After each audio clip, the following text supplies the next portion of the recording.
여러분 가운데서 어떻게 행하였는지를 여러분도 아는 바니 곧 모든 겸손과 눈물이며 유대인의 간계로 말미암아 당한 시험을 참고 주를 섬긴 것과 유익한 것은 무엇이든지 공중 앞에서나 각 집에서나 거리낌이 없이 여러분에게 전하여 가르치고 유대인과 헬라인들에게 하나님께 대한 회개와 우리 주 예수 그리스도께 대한 믿음을 증언한 것이라.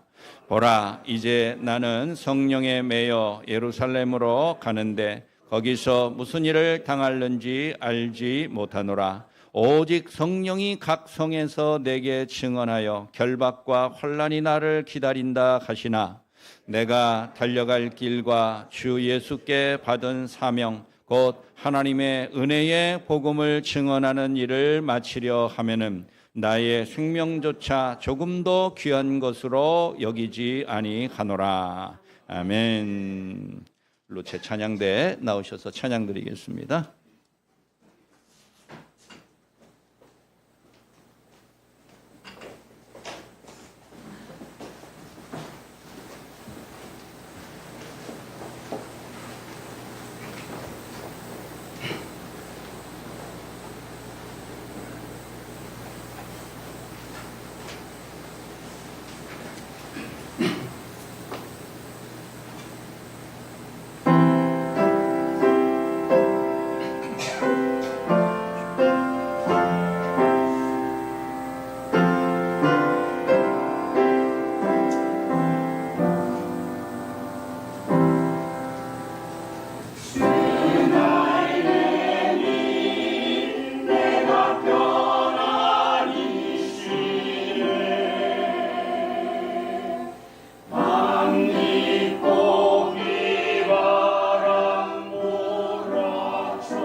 중국의 고전 손자병법을 여러분 많이 들어보셨죠? 그 책을 처음부터 끝까지 읽은 사람은 뭐 별로 없겠지만 그 책에 나오는 가장 유명한 말, 지피 지기면 백전백승이다. 이런 말은 누구나 다 알고 있을 것입니다. 지피, 상대방을 알고, 지기, 나를 알면 백전백승, 100번 싸워서 100번 다 이긴다. 그 유명한 문구이죠. 고대 사회에서는 두 나라가 전쟁에 돌입하기 전에 매우 신사적으로 선전포고하는 일들이 많았습니다. 그래서 언제 어디로 우리가 너희 나라를 쳐들어갈 테니까 거기서 한번 맞짱 떠보자. 1대1로 한번 붙어보자. 그런 얘기들이 많았습니다. 그러면 전쟁을 앞두고 양 국가가 고심을 하지요. 많은 회의를 합니다. 그래서 상대방의 전력이 얼마만한지 그거를 연구하고 또 많은 정보원들을 통해서 수집을 해서 어떻게 전쟁에 임하고 싸움에 임할 것인지 대비합니다. 뭐 현대사회는 안 그렇겠어요. 드러내놓고 전쟁하는 일들이 별로 없는 시대이기는 하지만 꼭 국가 간의 싸움이 아니라 어떤 개인과 개인의 다툼과 또 일전을 불사해야 될 그런 처지가 되면은 우리는 상대방을 연구합니다. 내가 싸워서 저를 이길 수 있을까? 내가 괜히 계란으로 바위 치는 격이 아닐까? 상대방에 대해서 잘 연구하고 나름대로 조사, 연구를 하지요. 그러나 100번 싸워서 100번 다 이기는 사람은 거의 없습니다. 그 말이 사실이라면, 그 지피지기면 백전백승이라는 말이 진실이라면 우리의 싸움의 패배의 상당 부분은 상대방을 몰라서 지는 게 아니라 나를 너무 알지 못해서 지는 일들이 대부분일 거예요. 우리 인간들은 다른 사람에 대한 깊은 관심이 있지만 자기 자신에 대하여서 오랫동안 관심을 갖고 관찰하고 진지하고 심각하게 평가하는 사람은 거의 없습니다. 오죽했으면 마태복음 7장 3절에서 예수님이 제자들에게 말씀하시기를 너희는 형제들의 눈 속에 있는 티는 보면서 자기 눈 속에 있는 들보, 대들보 말이에요. 큰 기둥. 들보는 깨닫지 못하느냐. 그렇게 꾸짖은 적이 있어요. 우리 인간들 옆에 있는 사람, 주변에 있는 사람, 안 보이는 사람 관심 많습니다. 이러쿵저러쿵 뭐 있는 소리 없는 소리, 뜬 소문까지 다 사실인 것처럼 이야기하는 거 좋아하지요. 그러나 정작 내가 내 자신을 얼마나 냉철하게 판단하고 나의 형편과 처지를 알기 위해서 수고하고 고민하는지 우리가 생각해 보면 그런 적이 없다라고 여기는 경우들이 대부분일 것이에요. 우리가 자기 자신을 아는 것이 매우 중요함에도 불구하고 알기가 어렵다는데 문제가 있습니다. 좀 어려운 말로 자기를 이렇게 객관화시켜야 돼요. 다른 사람의 눈으로 나를 멀찌감치 해서 바라봐야지 내가 지금 어디에 서 있고 내 형편이 어떠하다는 것을 제대로 알 때가 많습니다. 우리 그리스도인의 삶은, 신자로서의 삶은 이것이다 저것이다 많은 이야기를 듣지만 내가 과연 그와 같은 신자로서 제대로 된 자리에 있으며 그 제대로 된 길을 걸어가고 있는가를 깊이 알기가 어렵습니다. 그럴 때는 다른 사람의 입장에서 나를 보는 것이 중요해요. 오늘 여기 사도행전 31번째 시간에서 바울이 에베소 교인들에게 보여준 교훈이 그런 식이에요. 바울은 에베소에서 3년 가까운 긴 시간 동안 머물면서 그들과 동고동락하고 많은 신자들과 신앙의 싸움을 함께 벌였던 사람입니다. 바울이 많은 소아시아 지역의 교회와 신자들을 사랑했지만 특별히 에베소 교인들을 사랑한 이유는 그만큼 오랜 기간 같이 있었기 때문일 것입니다. 그러나 그 에베소를 떠나고 난 후에 바울의 귀에 들려오는 소문, 이런저런 이야기가 마음을 불안하고 근심하게 만들었습니다. 바울과 함께 있을 때는 그래도 에베소 교인들이 신자로서의 삶을 살기 위해서 무던히 노력했어요. 그러나 바울이 떠난 얼마 지나지 않아서 다시 에베소 교회가 많은 혼란과 잘못된 가르침에 흔들리고 있다라는 이야기를 듣고서 바울의 마음이 조급해지기 시작했습니다. 그러나 바울은 이미 늙었고 또 여러 가지 많은 전도의 계획상 자기가 다시 에베소에 갈 일이 없을 걸 알았어요. 한 걸음이라도 달려가서 그들의 어려움의 문제를 함께 기도하며 말씀으로 위로하고 해법을 제시해주고 싶은데 그럴 기회와 여유가 없었던 거예요. 그래서 바울이 자기가 머물러 있는 밀레도라는 곳으로 에베소 교회의 장로들, 그러니까 지도자들이죠. 지도자들을 초대를 했어요. 불렀어요. 내가 갈 수 없지만 에베소 교회 지도자들을 불러서 그들에게 마지막 권면을 해주고 싶었던 겁니다. 그게 오늘 우리가 읽은 말씀의 배경입니다. 거기서 바울은 에베소 교회 장로들에게 이것이 잘못됐다, 저것이 잘못됐다, 이거는 왜 이러느냐, 그렇게 꼭 책망하고 꾸짖는 방법을 택하지 않았습니다. 오히려 내가 너희들과 함께 있는 동안에 어떻게 내가 살아왔으며 어떻게 하나님 안에서 신앙생활을 했는지 너희가 다시 한번 유념하기 바란다. 어떻게 보면 자기 자신에 대하여서 소개하는 거예요. 그 말은 뒤집어서 말하면 에베소 교인들이 바울의 삶의 모습을 다시 한번 잘 봄으로써 자기 자신의 모습이 어떠한지를 깨닫기 원하는 거예요. 어린아이들도 부모를 보고 배웁니다. 어린 학생들은 선생을 보고 배우죠. 말로 가르치는 교훈과 직접적인 교육이 없더라도 부모의 행동 거지를, 언행을 잘 유심히 보면서 따라하고 배우는 거. 그렇게 하면서 우리도 다 그렇게 커왔고 우리 자녀손들도 다 그렇게 크고 있습니다. 거기서 바울은 자기 자신의 이와 같은 삶의 모습과 신자로서의 삶을 소개함으로써 에베소 교인들이 간접적으로 자신들은 왜 그렇게 살지 못하는가? 왜 우리는 바울과 같은 삶의 원리와 원칙을 따르지 못하는가? 자기 자신을 돌아보고 깨닫고 변화되기를 원한 것입니다. 오늘 말씀에서 세 가지 바울은 중요한 삶의 원리를 가르치는데, 첫째는 겸손과 인내가 신자의 삶의 중요한 원칙임을 가르쳐주고 있습니다. 인간은 누구나 다 자기 힘을 과시하려고 합니다. 내가 상대방보다 요만큼의 더 힘이 있다고 생각하면 언제 어디서고 어떤 방법으로든 그것을 보여주려고 노력을 해요. 자기가 잘난 부분들을 다른 사람들 앞에 과시하고 드러내려고 하는 인간의 욕망이 있습니다. 내가 남보다 앞서고 더 높아지고 더 대단하다는 것을 보여주는 것이 어떨 때는 성취감도 주지요. 내가 이렇게 훌륭한 사람이다, 뿌듯하다, 자부심이 생긴다, 긍정적인 효과도 있습니다만은 어떤 때는 지나친 자기의 자만과 오만함이 자기 자신을 망치는 흉기가 되기도 하지요. 그럼에도 사람은 누구나 다 걸핏하면 당신 내가 누군지 알아? 맨날 이런 거 물어봐요. 내가 누군지를 알아? 내가 이런 사람이야.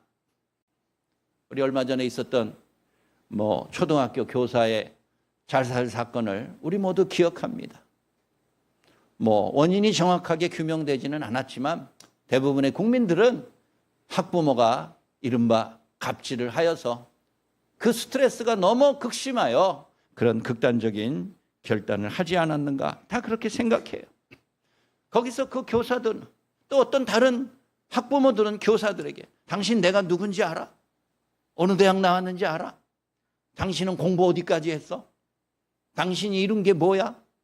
이런 식으로 내가 그 사람보다, 학부모가 선생보다 더 많이 배우고 더 잘났고 더 대단한 힘을 가지고 있어서 내가 마음만 먹으면 당신을 언제든지 아웃시킬 수 있다라는 과장된 힘을 과시하는 경우들이 많아요. 우리는 어떤 때는 부모가 그와 같은 수준과 힘에 미달되었을 때 내 자식만큼은 그런 사람이 되기를 열망하며 가르치고 후원해요. 너는 꼬리가 되지 말고 머리가 되라. 남들 위에 서서 호령하고 명령하는 사람이 되지, 굴복하고 명령받고 복종하는 그런 사람이 되지 말기를 우리 자식들에게 가르쳐요. 그러기를 기도하고. 바울은 에베소 교회의 지도자들에게 자기 자신이 에베소에서 수년간 함께 머물면서 내가 어떻게 살았는지를 가르치고 보여주었어요. 그것은 한마디로 말해서 인내와 겸손의 눈물이었어요.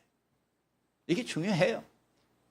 여러분, 바울이라고 해서 인간적으로 자랑할 게 없어서 내가 이런 사람이야, 나 바울로 말할 것 같으면 이렇게 대단한 사람이야, 바울이 그렇게 말을 안 한 것 같습니까? 바울 인간적으로 자랑할 거 많습니다.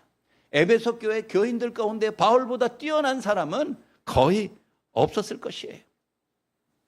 바울은 예루살렘에 있을 때부터 어떤 사도, 베드로를 비롯한 어떤 사도들보다 더 많이 배우고 더 많이 알고 있고 더 많은 높은 신분과 부유한 삶을 살았습니다.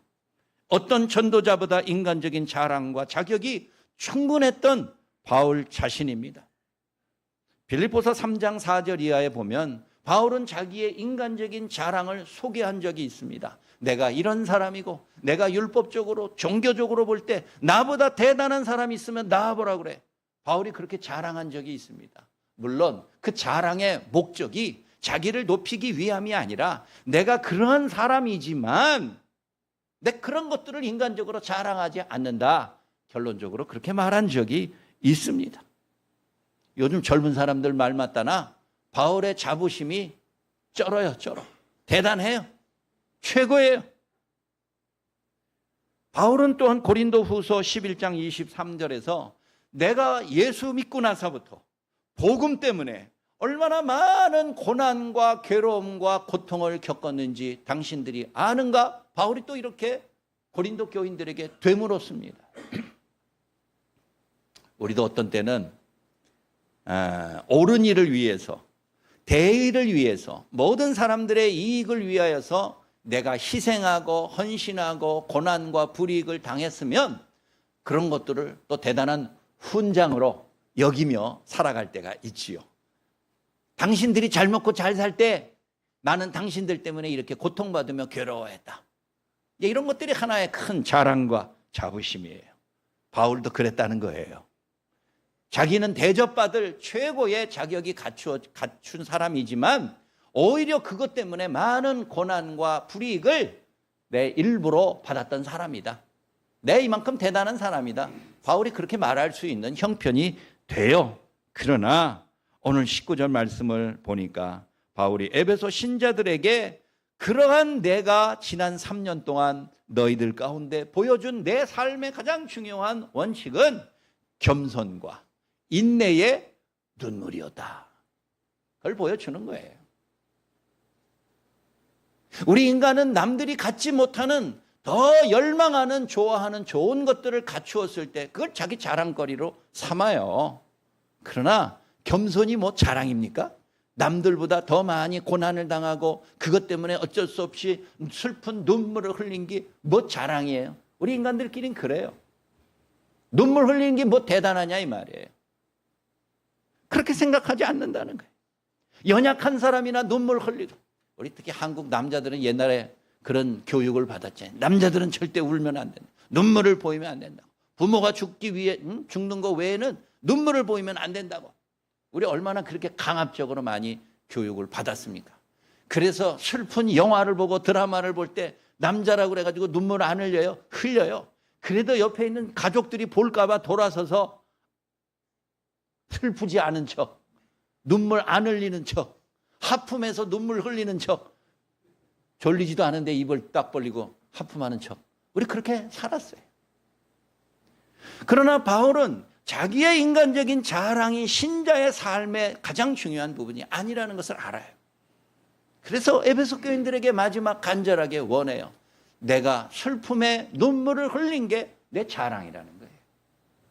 많은 고통과 괴로움과 동족인 유대인들이 걸핏하면 나를 찾아와서 위협하고 생명을 협박하는 그런 위기 속에서도 내가 끝까지 참고 인내의 눈물을 흘린 것을 내가 자랑스럽게 여기니 너희들은 나의 삶을 보아라. 바울이 그것을 말하는 것이죠. 어린 아들이 어디 가서 한 대 맞고 들어오면 우리는 그 아이를 위로하기보다는 너 한 대 맞았어? 그러면 상대방을 몇 대 때렸어? 우리 그런 거 가르치잖아요. 막 한 대 맞으면 2대 되돌려줘야지. 나가서 다음부터는 돌이라도 집어들어서 짖지 말고 오너라. 그게 남자답게, 인간답게, 승리하는, 성공하는 사람답게 키우는 방법이라고 우리 모두는 믿었어요. 여러분, 하지만 남과 싸울 준비는 해도 상대방을 용서하고 양보하고 관용과 인내의 겸손을 가르치지는 않았습니다. 그런데 오늘 바울이 마지막으로 혼란을 겪고 있는 에베소 교인들에게 신자의 삶은 이런 것이다 가르쳐주는 첫 번째 원칙, 겸손과 인내의 삶이, 그게 바로 신자가 마땅히 승리하는 비결임을 가르쳐 준 것이에요. 마태복음 26장에 예수님께서 겟세마네 동산에서 기도하신 후에 로마 병정들에게 체포당할 때 베드로가 용감하게 칼을 뽑아서 대항을 했습니다.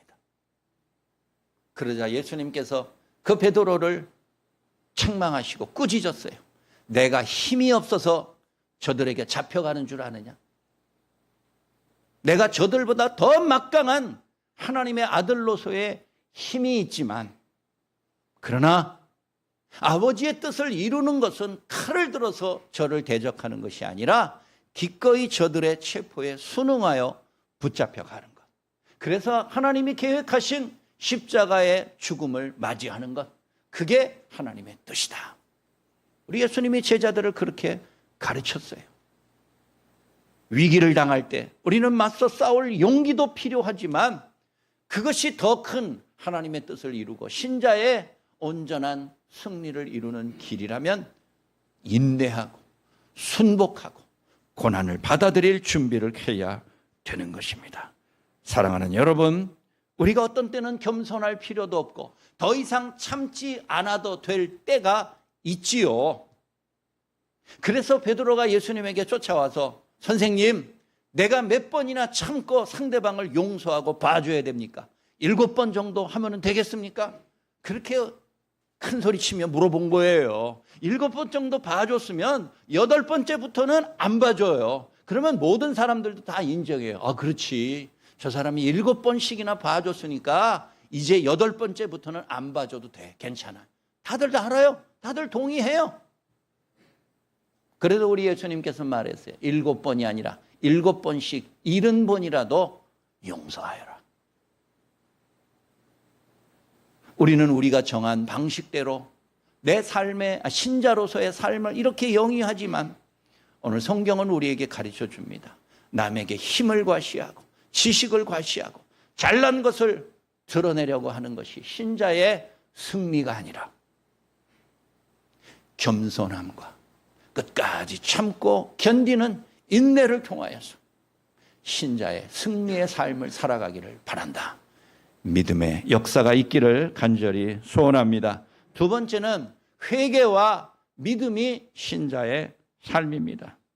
오늘 21절 말씀을 보니까 바울은 자기 자신의 삶의 또 다른 원칙을 이렇게 제시했습니다. 내가 유대인이나 헬라인이나 이방인이죠. 유대인이 아닌 사람이나 모든 사람들에게 복음을 전할 때는 하나님께 대한 회개와 그리스도에 대한 믿음을 온전하게 전해야 한다.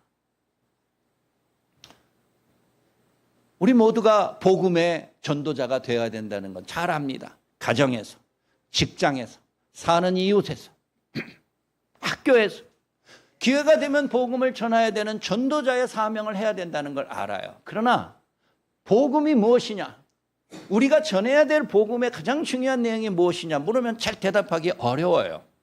복음이 마치 성경 전체인 것이냐 생각하면서 이 많은 것들을 어떻게 다 이해하고 알고 전할까? 오늘 바울이 우리에게 가르쳐준 가장 중요한 원리 가운데 하나, 복음의 가장 핵심과 본질은 회개와 믿음이다 라는 것이에요. 어떤 분들은 종종 회개와 믿음이 중요하다는 것을 아는데 이것을 자꾸 시간순으로 구분을 하려고 그래요. 회개는 과거의 사건이고 믿음은 현재와 미래의 사건이다 이거예요. 그래서 우리가 세례받을 때 과거에 우리가 회개해요. 내가 죄인인 것을 자인합니다.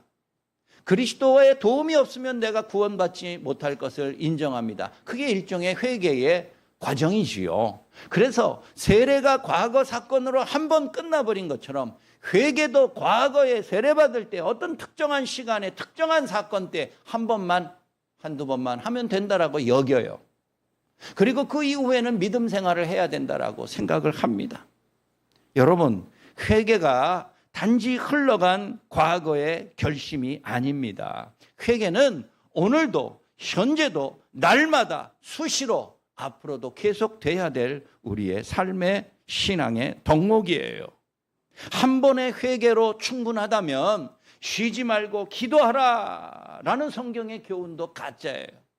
한 번 기도하고 한 번 회개의 기도로서 끝나면 됐지 뭘 자꾸 그걸 징징대면서 회개하고 잘못했느니 어쨌느니 저쨌느니 그러는가. 우리 모두 그렇게 생각하기 쉬워요. 그러나 우리 그리스도인들에게 있어서 복음적인 삶을 살아간다는 것은 회개가 반드시 필요하다는 것을 아는 것이에요. 그리고 그것이 우리에게 날마다 순간적으로 수시로 적용돼야 되는 모습이에요. 오늘날 한국교회 신자들에게 가장 인기 없는 주제가 회개예요. 강단에서 회개의 말씀을 전하려고 싶으면 교인들도 다들 마음이 불편해져요. 그저 축복과 성공과 출세하고 위로받는 그런 주제만 좋아해요. 지금은 연세가 80 중반에 된 한국교회에 존경받는 노 목사님이 있어요. 그분은 평생 설교를 신학생들에게 가르쳐준 목사님이에요. 그분이 오랜만에 한 기독교 신문에 인터뷰 기사가 나와서 저도 신학교 때 그분한테 배웠으니까 유심히 그 내용을 살펴봤는데 그분이 그냥 여전히 몇 년 전에 30여 년 전에 그 열정을 갖고서 한국 강단 설교의 위기는 전해야 할 것을 제대로 전하지 않는 게 위기라고 아주 그냥 불을 토하는 인터뷰를 했더라고요. 가짜를 전하고 잘못된 것을 가르치는 설교가 아니라 그렇게 설교하는 사람은 이제 거의 없어요. 말해야 될 것을 말하지 않는 게 강단의 위기다. 그렇습니다. 어떤 때는 저도 설교를 듣는 여러분들의 입장을 지나치게 고려해요.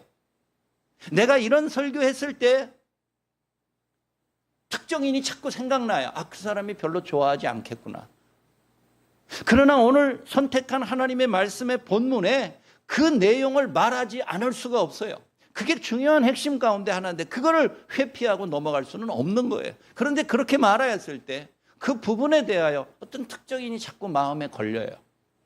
그 사람의 형편을 조금 아니까 그 사람이 자기 들으라고 말하는 걸 오해할 수도 있고 그 나도 마음이 괴로워요. 많은 고민이 있어요.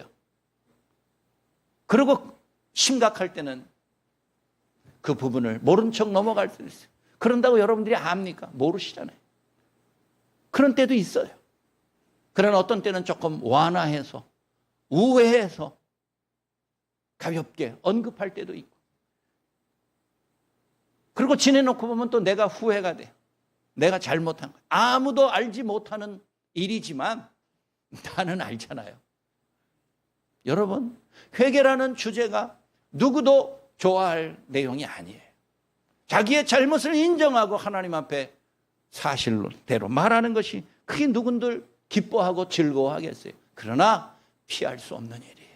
그게 복음의 본질의 절반을 차지해요. 믿음이 절반이라면 나머지 절반은 회개예요. 다만 시간 순으로 회개가 앞설 뿐이고 믿음이 뒤에 있는 것처럼 보이는 것 뿐이에요. 하나님께 대한 회개와 그리스도에 대한 믿음이 결합되었을 때 온전한 복음적인 삶을 살아가는 것이라 말하고 있습니다.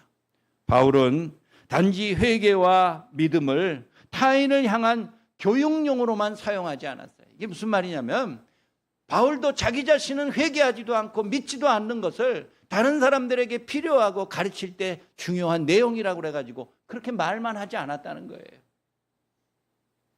예전에 아주 오래전에 어떤 교인이 나한테 물어봤어요. 목사님, 설교 준비하실 때 뭐가 제일 어렵습니까?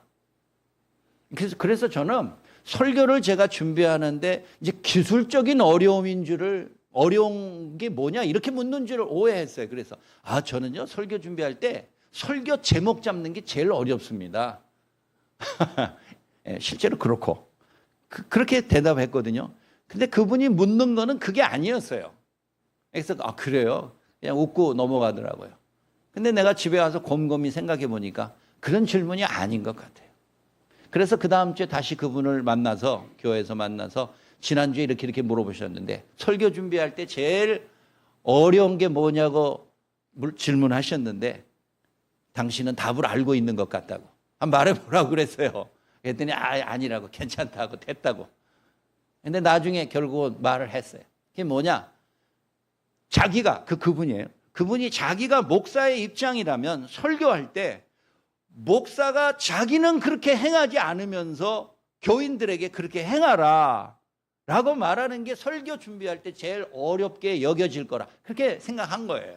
그 말 듣고 보면 맞죠. 맞는 말이죠. 여러분, 제가 설교하는 내용의 100%를 제가 다 충분하게 이행하고 실천하며 사는 사람 아니에요. 그렇지 않습니다. 그러나 내가 그렇게 살지 못한다고 해서 교인들에게 그렇게 살 필요가 없다라고 말할 수는 없는 거지요. 그렇게 살아야 한다고 강조해요. 그러나 나도 거기에 합격점이 되지는 못하고 80점 이상의 삶을 살지 못하는 부분에 대해서는 나도 부끄럽게 생각해요. 내가 설교 준비할 때 자꾸 그분이 떠올라요. 옳은 말이지요. 그러나 바울이 회개와 그리스도에 대한 믿음을 갖고 신자가 살아야 된다. 나는 그렇게 살았다라고 얘기할 때는 에베소 교인들에게만 그렇게 막 강요하는 게 아니에요. 날마다 회개해야 돼. 늘 믿음 안에서 살아야 돼. 흔들리면 안 돼. 그렇게 말만 하고 자기는 그렇게 살지 않았다는 그런 모습으로 한 게 아니에요. 오늘 여기 바울이 먼저 내 삶은 이렇다는 거예요. 내가 겸손과 인내와 눈물의 모습으로 신앙생활을 해왔는데 또 하나는 하나님에 대한 회개를 게을리하지 않으며 그리스도에 대한 나의 믿음을 견고하게 붙잡고 지금까지 살아왔음을 당신들도 잘 알지 않느냐. 내가 누구인지를 보고 배우라. 너희들의 형편이 어떠한지를 돌아보라. 내가 이렇게 사는 모습을 보고서 너희들은 그렇게 살고 있는지를 깨달으라 라고 말한 것입니다. 여러분, 회개와 믿음의 비중을 어느 것이 더 크냐 적으냐 따질 필요 없어요. 어떤 것이 먼저고 어떤 것이 나중이냐 너무 고민할 필요가 없어요. 회개와 믿음이라는 이 복음의 본질은 동전의 양면과 같아서 어느 것이 앞이고 어느 것이 뒤인지 알기 어려워요. 진심으로 회개한 자만이 믿음 안에서 살아갈 수 있는 것이고 끝까지 믿는 자만이 날마다 회개할 수 있는 힘이 주어지는 것이에요. 어느 것이 앞서고 어느 것이 뒤고 무엇이 원인이고 무엇이 결과고 어떤 것이 씨앗이고 어떤 것이 열매인 거 따질 필요가 없습니다. 우리의 모든 신자로서의 삶 끊임없이 우리 자신을 돌아보며 회개할 것을 외면하지 않고 하나님 앞에 진실로 눈물로 자백하고 그리고 그리스도 안에서 참된 믿음으로서 사는 것, 믿음의 견고한 흔들리지 아니하는 터전 위에서 사는 것, 그것이 신자의 삶인 줄 믿으시기 바랍니다. 마지막 세 번째, 바울이 에베소 장로들에게, 지도자들에게, 신자들에게 보인 삶의 방식은 가야 할 사명의 길을 끝까지 달려가는 것입니다. 우리 아까 찬양할 때 제일 먼저 불렀던 주님이 우리에게 보이신 이 좁은 문, 좁은 길, 아무도 찾지 않고 아무도 가고 싶어하지 아니하는 길이지만 그것이 마지막 아버지께로 갈 수 있는 유일한 길이면, 우리에게 주어진 사명의 길이라면 마다하지 말고 주님 오실 때까지, 주님 나를 부르실 때까지 끝까지 달려가야 돼. 바로 그 길을 가는 것이 우리 신자의 삶인 줄 믿습니다. 사랑하는 여러분, 우리 그리스도인들 모두 다 어떤 신앙의 목적은 같습니다. 거의 99% 같아요.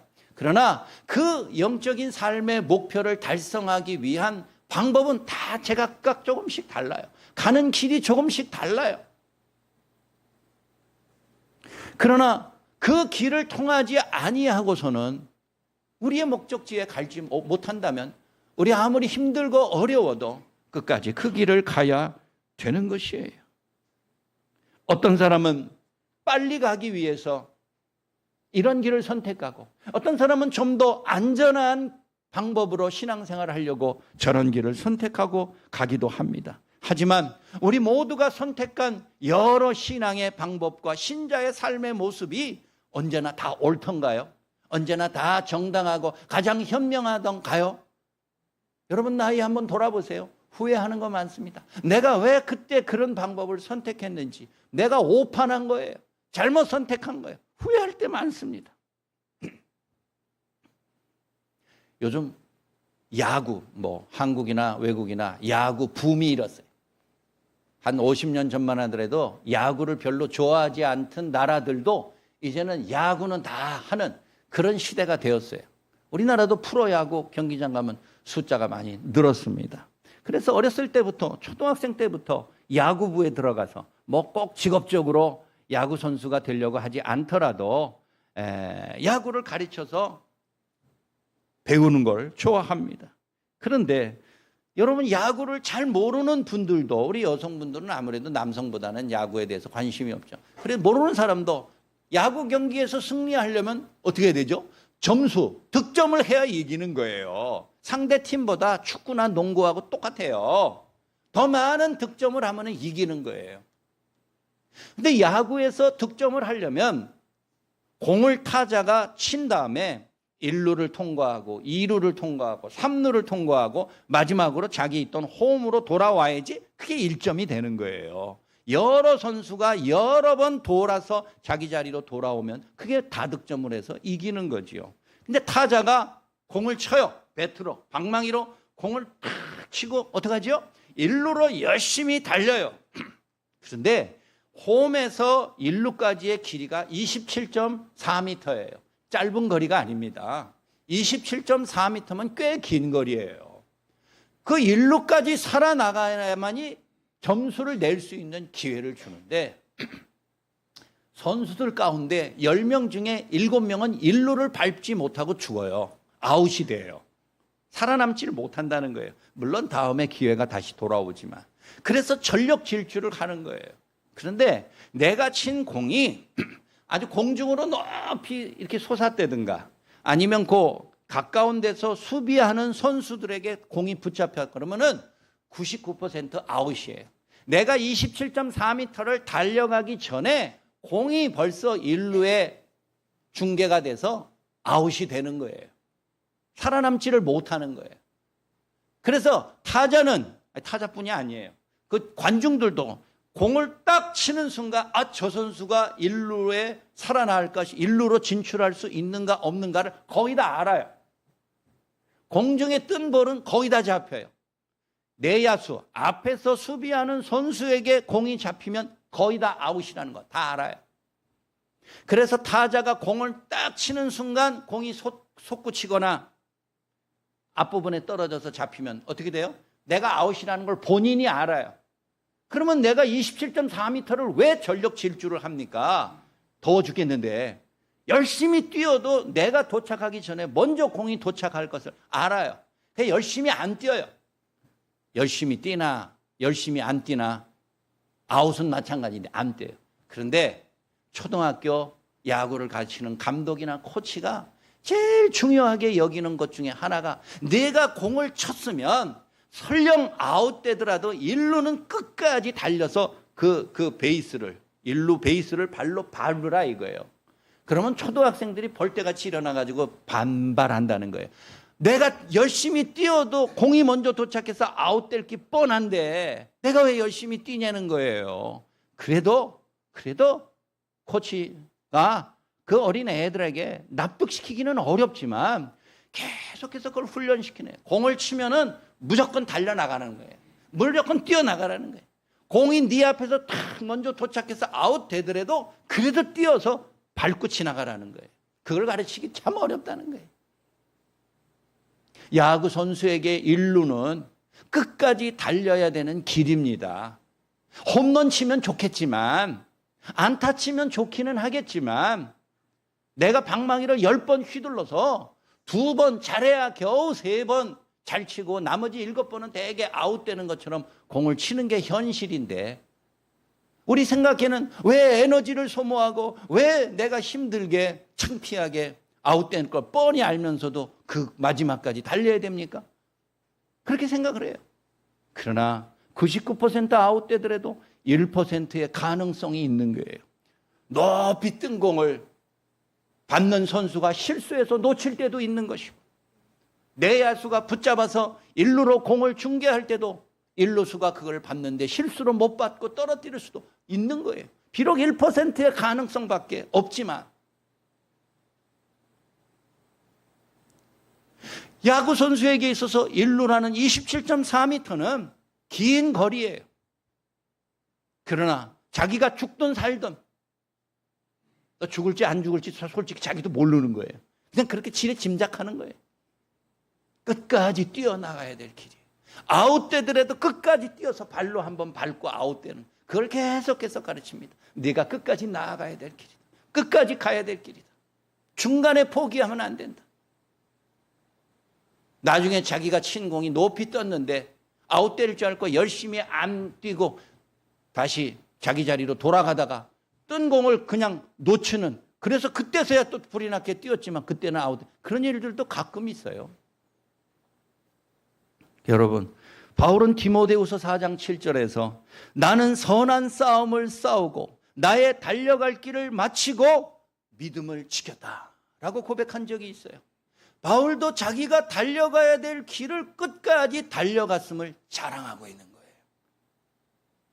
바울의 달려갈 길을 사실 죽음의 길이에요. 바울은 순교했어요. 감옥에서 죽었어요. 바울에게 있어서는 달려갈 마지막 길이 어떻게 인간적으로 보면 허망해요. 그렇게 열심히 달렸는데, 바울처럼 그렇게 복음의 전도자로서 수고한 사람이 있는데 그 말년은 왜 그렇게 비참하게 고통스럽게 죽어갔는가? 많은 사람들이 의구심을 가질만 해요. 그러나 바울은 디모데에게 보낸 마지막 편지에서 내가 선한 싸움을 싸우며, 자기 바울이 달려갈 길은 싸우는 길이에요. 늘 고난과 괴로움이 많았어요. 그래도 내가 달려갈 길을 마지막까지 다 달리고 중간에 믿음을 포기하지 않았다. 그게 바울의 자부심이에요. 바울의 자랑이에요.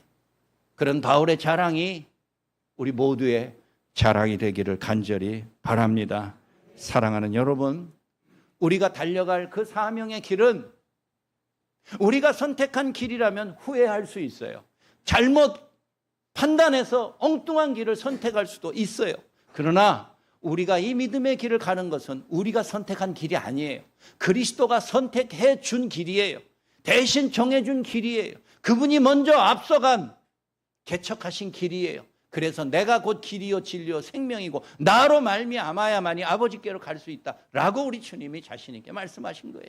주님이 먼저 십자가를 지고 개척해서 나아간 길이에요. 주어진 그 길을 따라서 나아가면 돼요. 공을 친 야구 선수가 1루 가는 27.4m 기간 동안 한눈 팔면 되겠습니까? 뒤에서 누가 자기 이름 부른다고 돌아보면 되겠습니까? 앞에 무슨 이상한 장애물이 있는 거라고 그래가지고 멈춰서 그거 쳐다볼 여유가 어디 있어요? 전력 질주해야 되는 거예요. 그래야지 살까 말까 하는 거예요.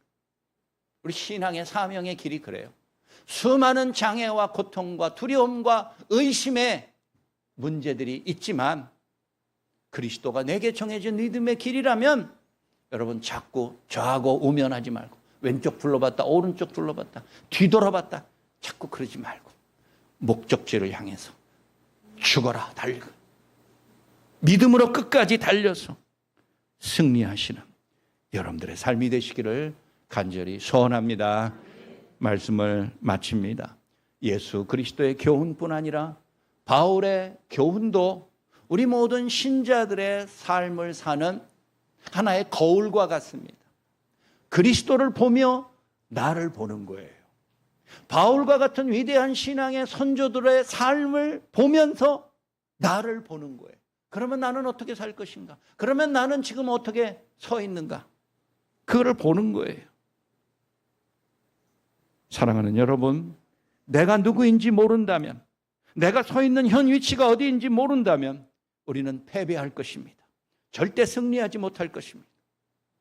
그러나 우리 모두가 진실로 내가 누구이며 내가 어느 자리에 현재 서 있는지를 늘 확인하고 돌아보면 하나님께서 우리의 생명의 길에서 고난을 당하고 잠시 지체할 수는 있어도 결코 패배하거나 낙오하지 않도록 내버려 두지 않을 것입니다. 사랑하는 여러분, 다른 사람한테 관심 이제 그만 갖고 자기 자신에게 관심 좀 가지세요. 다른 사람에게 있는 일에 대해서 이러쿵저러쿵 미주알 고주알 있는 소리 없는 소리 많이 하지 마시고 내가 나 자신에 좀 더 깊은 관심 갖고 내가 누구인지, 내가 어떤 삶을 사는지, 내가 지금 가는 길이 제대로 된 맞는 길인지, 그리고 올바른 길에서 얼마나 내가 나아가고 있는지 자기 자신을 돌아보며 그리스도가 이루어 놓으신 그 믿음의 승리의 영생의 생명의 길에 도달할 수 있는 믿음의 역사가 있기를 주의 이름으로 간절히 축원합니다. 사랑이 많으신 아버지 하나님, 주의 은총과 자비를 돌아보며 감사합니다.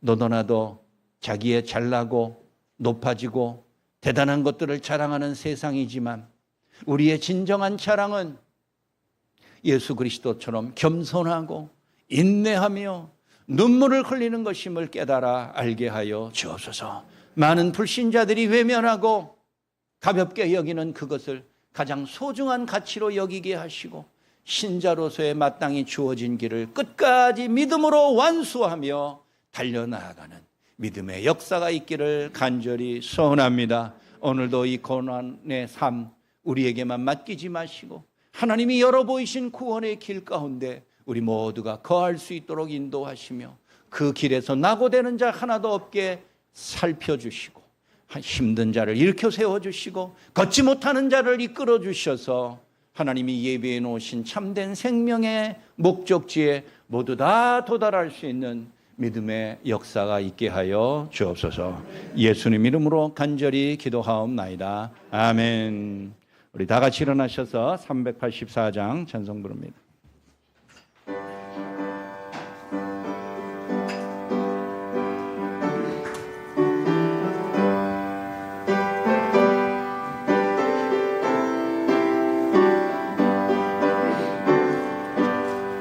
나의 갈 길 다가도록 예수 인도하시니 내 주 안에 있는 긍휼 어찌 자는 하늘 위로 받겠네. 무슨 애를 만나든지 만사 형통하리라. 무슨 애를 만나든지 만사 형통하리라. 나의 갈 길 다가도록 예수 인도하시니 어려운 일 당한 때도 족하는 애 주시네. 나는 심히 고단하고 영혼 매우 가라나. 나의 앞에 반석에서 샘물 나게 하시네. 나의 앞에 반석에서 샘물 나게 하시네. 나의 갈 길 다가도록 예수 인도하시니 그의 사랑 어찌 금지 말로 알 수 없도다. 성령 감화 받은 영혼 하늘 날아갈 때에 영영 부를 나의 찬송 예수 인도하셨네. 영영 부를 나의 찬송 예수 인도하셨네. 아멘. 이제는 모든 사람들을 구원으로 이끌기 위해서 고난의 길을 개척하신 우리 주 예수 그리스도의 크신 은혜와 창조주 하나님의 사랑과 성령님의 위로 교통 충만케 하심이 어려운 삶의 현실 속에서도 주님이 걸어가신 영생의 길을 끝까지 다가기로, 완주하기로 작정하고 결심하는 머리 숙인 모든 주의 자녀들 위에 이제부터 영원까지 항상 함께 하실지어다. 아멘.